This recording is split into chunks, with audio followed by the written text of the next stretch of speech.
Okay guys, hari ni abang nak buat quick review mengenai Proton S90 baru Yang ni yang latest punya 206. Sebelum tu kau boleh like, share, subscribe saya channel. Okay, jom tengok saya review Proton New S90. Okay, apa yang baru pada S90 ni, yang kita ketara dekat dalaman dia dah. Yang ni pakai 4 silinder. Lepas tu dia punya tayar dia dah downgrade kepada GT tayar. GT tayar yang dia bersaiz 18 inci lah. Okey. Bersaiz 18 inci.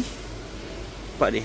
225, 55, ring 18. Dekat tepi sama, tak ada berubah. Cuma dekat atas ni, dia ada roof rail ni. Dia boleh menampung sampai 70 kilo. Okey. So belakang dia ni tak ada. Dulu ada power boot, sekarang dah tak ada power boot. Okey. Manual lah. Menu open. Dia pakai hydraulic. Alright. Nampak sini. Bawah ni ada ruang lagi lah. Ada ruang. Seat ni boleh digebahkan lah. Okay, boleh digebahkan. So yang ni variant yang full spec yang ni. Ni Prime X lah. Prime X. Alright. So bila seat terrebah, yang ni face sheet dia tak boleh rebah lah. Yang ni dia boleh rebah fully flat lah.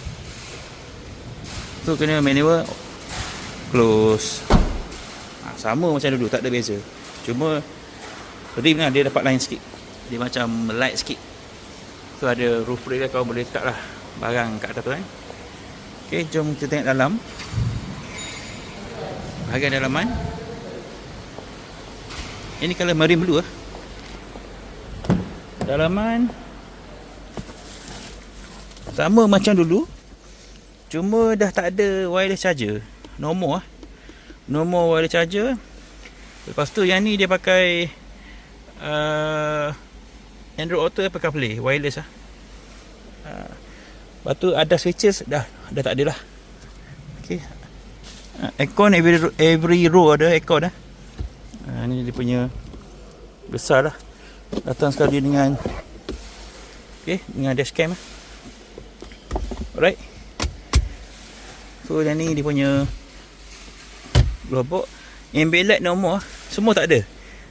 Dia ibarat macam dah S90 ramah lah saya cakap. Dia dah reduce 30,000 harga. So banyak benda yang sepatut ada dekat yang high spec, dia dah drop. Okay. Ini pun dulu ada lampu kan, sekarang tak ada lampu dah. Ini pun tak ada lampu. Okay. Alright. Tapi yang ni seat dia pakai Napa leather. Yang ni Napa leather. Seat Napa leather. Yang ni Napa leather. Okay. Nampak ni, yang ni dia variant. Nampak ni. Prime X lah, Prime X. Okay. Ni dia punya keluasan dia memang sangat luas lah. Yang ni captain seat lah. Kalau kau nak 7 seater, kau kena ambil yang lower spec. Yang prime dengan yang bawah sikit lah. Dia ada 3 spec sekarang. Okay. Ni Prime X. Kalau yang prime, dia punya seat bench start lah. Dia buat 7 orang. Yang ni boleh buat 6 orang lah. Configuration 2 lah. Okay. Ni semua ada lah. Okay. Mana yang tengah mencari kereta-kereta apa ni, SUV 7 seater lah, D segment. Denmark D segment yang besar.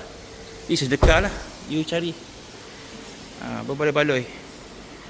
Dengan harga bermula 100 lebih sikit lah. Dah cukup murah lah ni. Mana berminat boleh hantar dokumen lah. Okay. IC license, payslip dengan bank statement lah. Alright. Ni cantik ni. So ni dia punya engine baru lah.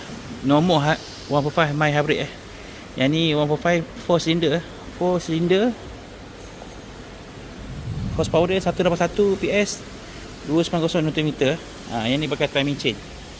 Alright. Dia engine baru normal my hybrid